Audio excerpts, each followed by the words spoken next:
Okay, this video is to describe a little bit more in detail how to do a NIFRS report, because I know we just started getting the live feed from Alpine. So it's actually transferring this information. What we're going to do is just go through it field by field. So starting up here at the top, and I've just pulled up a real call that happened at 7600 Manley Drive. And I also pulled it up in image trend so we could kind of compare some things, and you'll see what I'm talking about. So the run number right here is CA-18003074. Up here, 2018-00374. That's how it comes across. The dates right here, obviously that's the date. Here's your address, 7600 Manley Drive in Prescott Valley, which corresponds with this. It's the right address.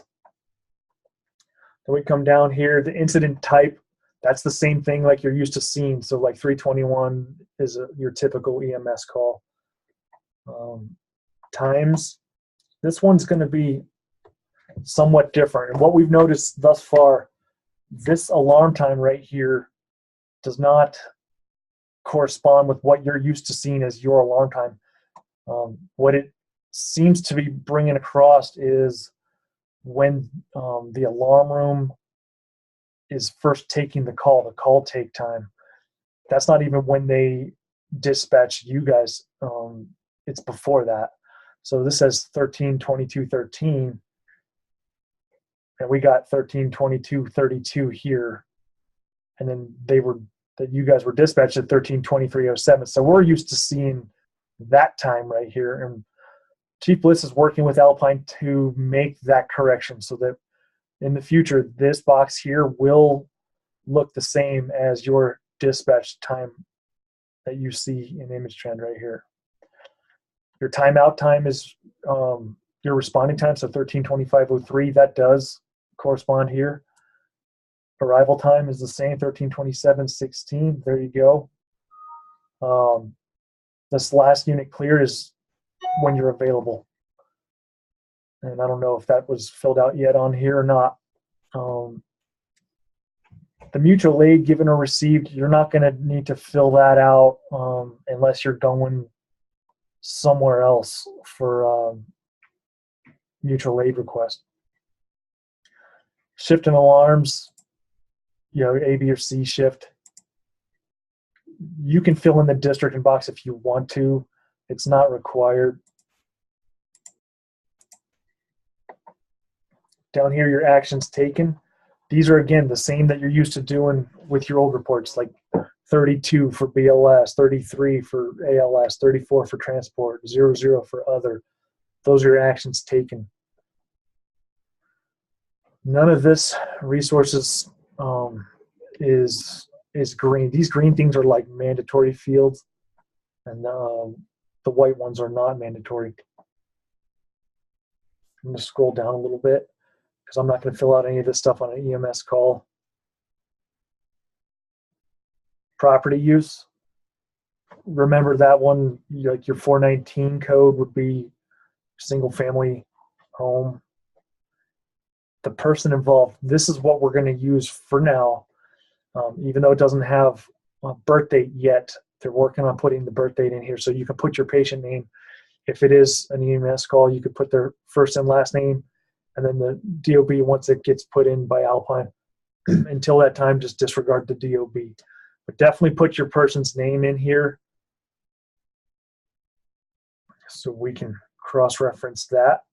Under your remarks, just like before, you're going to describe, engine 53 responded for a EMS call.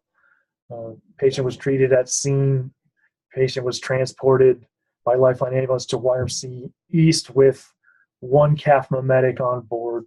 Or describe, your narrative in that spot. If it's a fire, it's going to be a lot more. Put your officer in charge here, whoever that is. Obviously, if you're making the report and you're not the same person, whoever's making that report can fill that out. If it's the same person as in charge, just click this button right here and it'll fill it out with the same person. When it's done, when you're done, you get to the bottom down here, you can click this. It's called NIFRS 5.0 Validator. If you click it, it's going to bring up this approve incident. And if you click that again, it'll turn this report finished to a Y. And that's how it would be finished. As far as entering in your equipment and your personnel, right now, the equipment is coming in automatically. We'll go into this usage tab here at the bottom. And as you can see, you've got 58 in Lifeline 1. I double click on 58.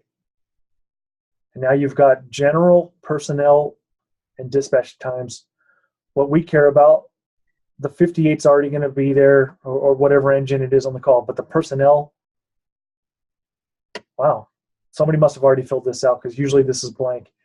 So you would hit new and put your personnel in and save them. You know, you can find whoever it is that's on that engine, double click on it. And close out of that. Hopefully in the future they can make it where the personnel actually do come across.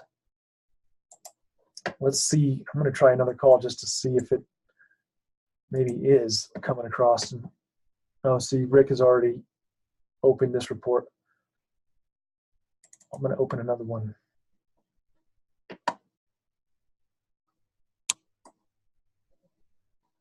And usage. So this is how it would look as blank. And you're just going to click new, find your personnel, double click on them, you know, whoever it is.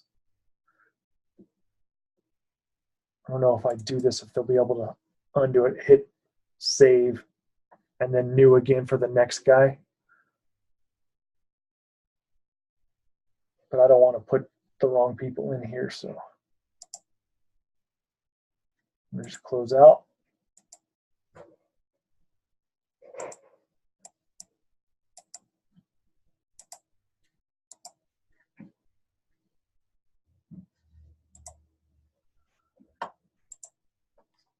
So the unfortunate part is you're going to have to enter in your personnel manually because right now the TriTech is not sending crew names over.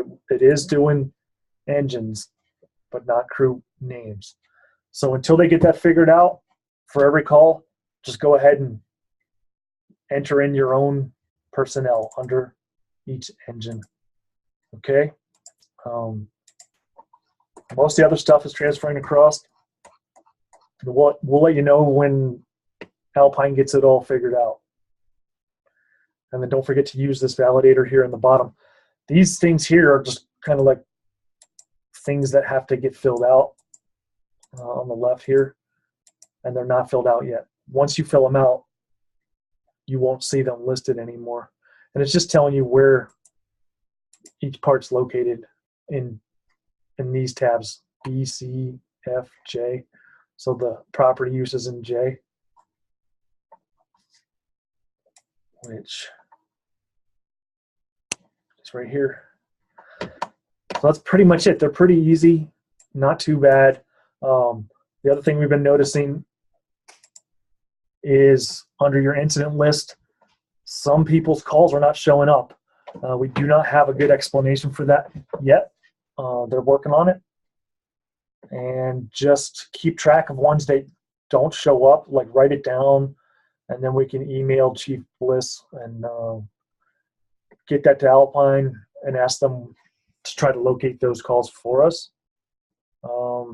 So yeah, if you see anything that's not coming across correctly, if your run numbers are wrong, if you do notice that your run numbers or incident numbers are wrong, compare them to the incident number that's located in your image trend report. If it's an EMS call, that will be the right case number is what it's called.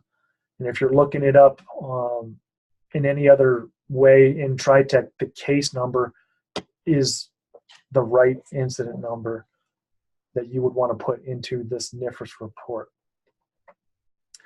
So that's pretty much all I got about Alpine right now. You're going to have to be patient. There's no way to sort by engine right now. You're going to get this list, and it has everybody's calls in it. So you're going to have to find yours until they figure out a way to narrow your search down. If you have any other questions, give me a call. Again, we're doing our best, so hang in there, guys. Thanks.